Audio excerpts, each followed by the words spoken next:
You know what? I've been a little bit too positive on my channel recently, so I want to share with you the 7 credit cards I hate from Chase and American Express. The Bold, Boundless, Bountiful, Business, Bevy, Brilliant, and Ritz Carlton card all get on my nerves in one way or another, so I want to share with you what my problem is with each one of these and Marriott cards as a whole. And this is just a lighthearted attempt to critique some of these popular credit cards. Please don't be offended if you like Marriott, because this is just my opinion, and of course you are allowed to disagree with me. I'll talk about the welcome offers, spending categories, free night awards, status given with these cards, and of course the restrictions that come with them. So we'll start off on the Chase side with the Bold, Boundless, and Bountiful. The Bold comes with a $0 annual fee, and the current welcome offer is 1 free night when you spend $1,000 in the first 3 months. The $95 annual fee Boundless card comes with 3 free nights when you spend $3,000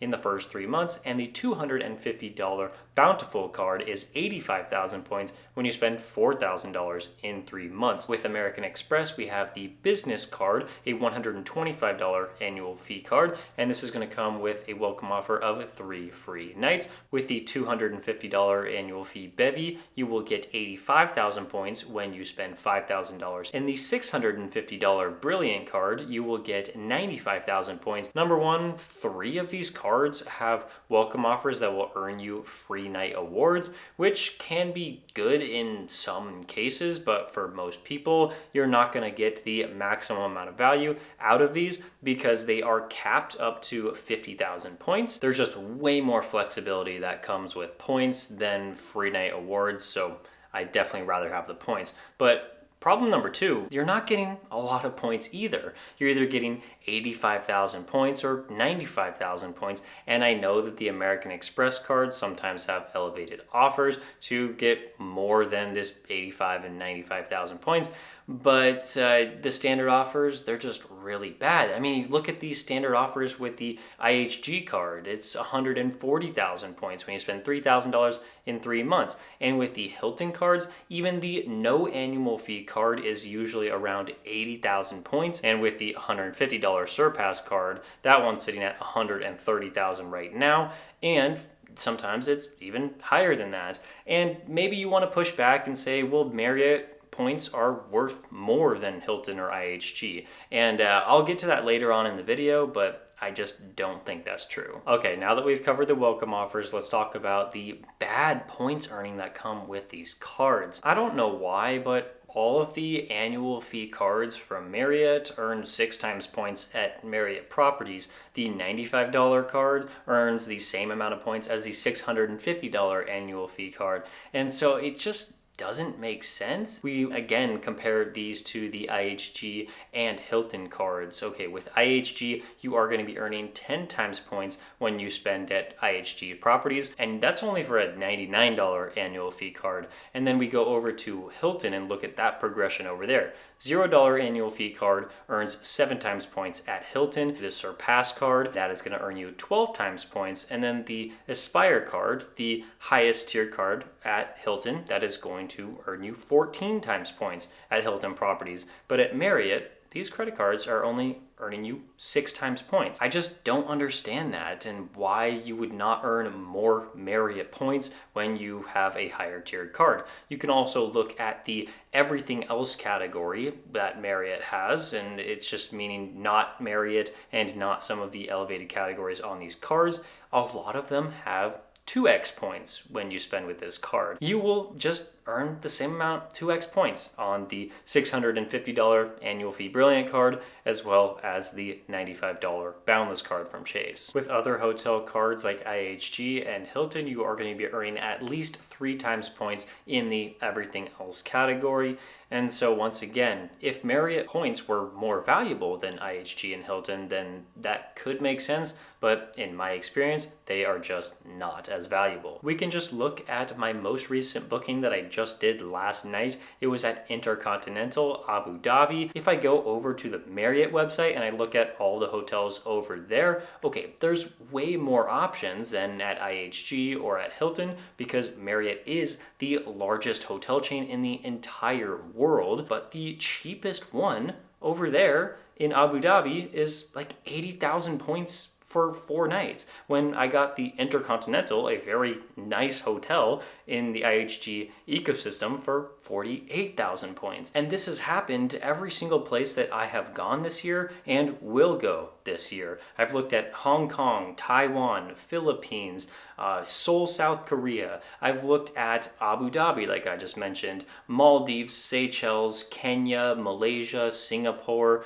all of these places that I'm going to be visiting this year, and I haven't found one Marriott property that I wanted to stay at because it just didn't make sense point-wise. When IHG hotels are half the points price as a Marriott hotel, and IHG points are way easier to earn on their credit cards, and the welcome bonuses are significantly better, well, it just seems like a no-brainer to me. Comparing Hilton to Marriott, it's going to be the same way for me. Hilton hotels are usually more expensive than IHG, but Hilton points are extremely easy to earn. And with Marriott points, once again, I don't understand why Marriott points are so hard to earn. Now let's talk about the low value free night awards you get from these credit cards. With the 2 lower tiered cards, the Boundless and the Business card, you are going to be earning 1 free night award after your card member anniversary, and this is going to be valued up to 35,000 points. With the Bountiful and the Bevy card, you are going to be earning a free night award, but you have to spend $15,000 in 1 year just to get a free night award, when you can get this same free night award from the lower tiered cards for no spend. And these free nights are valued up to 50,000 points per night, so a little bit better than the lower tier cards, but still, that spend, I don't know if a whole lot of people would want to do that. And then with some of the higher tiered cards like the Brilliant card, well, that free night award is up to 85,000 Marriott points for 1 night, and on the Ritz Carlton card there is a free night as well. Free night awards are pretty great. It's nice that these cards have them, but 35,000 Marriott points, I just don't value that very highly. Look at the IHG cards. You do get an anniversary free night on the IHG Premier and the IHG Business Premier, and those are capped at 40,000 points for 1 free night, so a little bit better than Marriott. And like I said, it's just my opinion, but IHG points are more valuable than Marriott points. And then with Hilton, if you're able to get a free night there, well, that is uncapped. You can use it at any property in the world. You don't have to be stressing out that you are going to find a property that is more than 85,000 points if you were comparing the highest tiered Hilton Aspire card and the Bonvoy Brilliant card. Hyatt also offers a free night award on their $95 annual fee personal card, and that is going to give you a category 1 through 4 free night, and that can be with the property that's worth $300 or $400 or more for 1 night. And don't forget, with the Marriott program, you are still going to have to pay resort fees when you're using points or free night awards. This is not going to be the case with Hyatt or Hilton.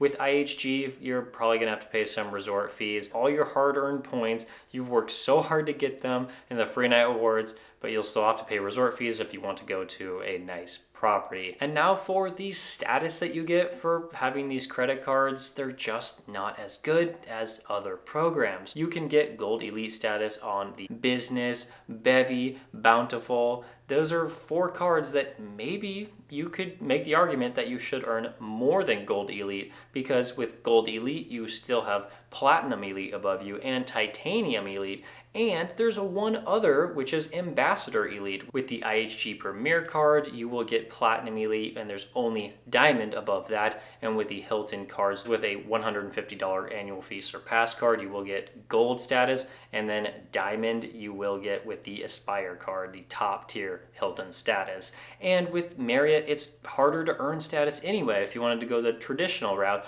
of staying a bunch of nights, you'll get Platinum Elite at 50 nights and Titanium Elite when you stay 75 nights.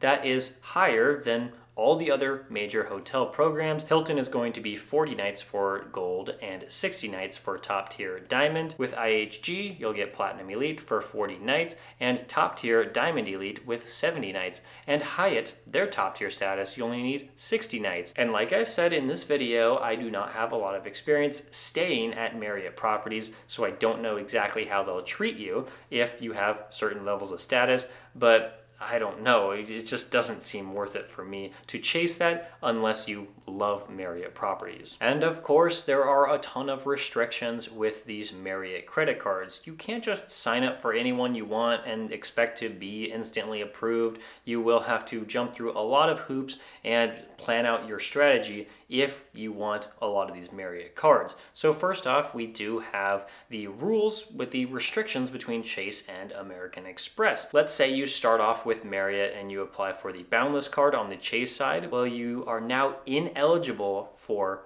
Amex welcome offers. And this is so confusing. There's a bunch of charts online that you can go to look on if you're eligible for certain welcome bonuses. It's seems very chaotic, and well, when you're dealing with Chase and Amex at the exact same time, it can get confusing. There's also Amex family language on their two personal cards, the Bevy and the Brilliant. If you got the welcome bonus for the Brilliant in the past, you will be ineligible for the Bevy welcome bonus. They just implemented this not too long ago. So if you want to get both of these cards, I would recommend starting off with the Bevy, but the Bevy is a very bad card, and so you might want to skip it anyway.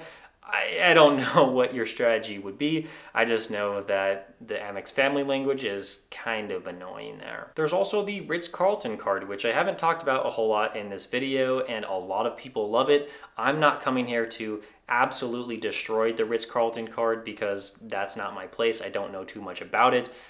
But you can't even apply for this card. You have to get a Chase Bonvoy card, and then you have to meet certain requirements and then upgrade to the Ritz Carlton card. I'm sure it's probably one of the best Marriott cards, but for me, it just seems like kind of a hassle that you can't even apply for it directly, at least right now as of filming this video. And of course, another restriction you have to worry about with these cards is Chase 524 that says if you have been approved for 5 or more personal cards in the past 24 months from all issuers, you will not be approved for a Chase card in most cases. And so this means that if you get a bunch of Amex Bonvoy cards and you get just a bunch of other cards in general, well, you're not even going to be eligible for any of the Chase Marriott cards, and so you wouldn't even be able to get welcome bonuses on those. So it's just a whole lot of restrictions there, and along with everything else we talked about in this video, I hope maybe I swayed you to not sign up for a Bonvoy card. Again, it's not, if you really like the Marriott program, then it's totally fine to get Marriott cards, and every single card out there in most cases is worth it to get just for the welcome bonus alone. So if you see me apply for one of these cards later on down the road, I'm not being a hypocrite. I might be canceling that card after a year. We'll just have to see how it all plays out. So I thank you so much for watching this video. I hope I didn't make you too offended. And if you want to check out another one of my videos, you can watch this one where I talk about the IHG Premier card and my 1-year review of that one, because I think that hotel card's a lot better than the Marriott cards. So thank you so much for watching. I'll see you in the next one.